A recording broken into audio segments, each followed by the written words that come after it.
répéter encore, le nom renvoie à une certaine identité. C'est la raison pour laquelle vous allez voir que dans la Bible, c'est toujours une affaire de nom.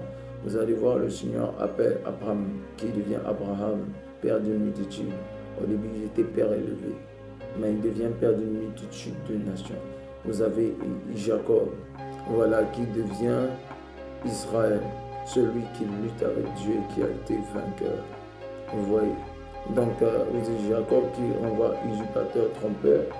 C'est la première chose que l'ange va lui demander dans sa lutte. Quel est ton nom? Parce qu'il y a des manifestations que nous vivons à cause de notre nom.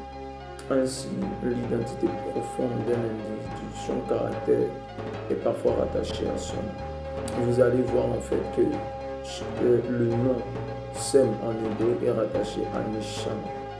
Est-ce que vous voyez? Neshama en hébreu, c'est l'âme.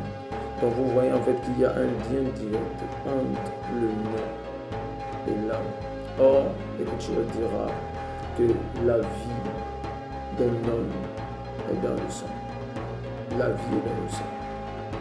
Donc, que ce soit pour les animaux, que ce soit pour les hommes, la vie est dans le sang. Donc, l'identité est dans le sang. Le mouvement est dans le sang. Donc, tout ce que nous voyons aujourd'hui se trouve dans notre sang, dans notre âme, mais c'est lié à notre âme. C'est la raison pour laquelle vous allez voir, il y a plusieurs personnes, lorsque le Seigneur les appelle, il leur donne des noms nouveaux.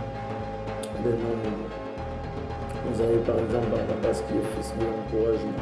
Et vous allez vous rendre compte que c'est effectivement ce qu'il va faire. Il va être un puissant encouragement pour l'Église.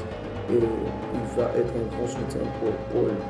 Paul avait véritablement besoin d'être encouragé parce qu'il y avait beaucoup de pression. Vous imaginez, vous avez passé votre temps à persécuter et aujourd'hui vous devez être envoyé. C'est difficile. Vous allez être envoyé vers celui que vous avez persécuté et dit Jésus vous aime. C'est incroyable. Vous voyez. Donc c'est très important. Et je le dis à quelqu'un.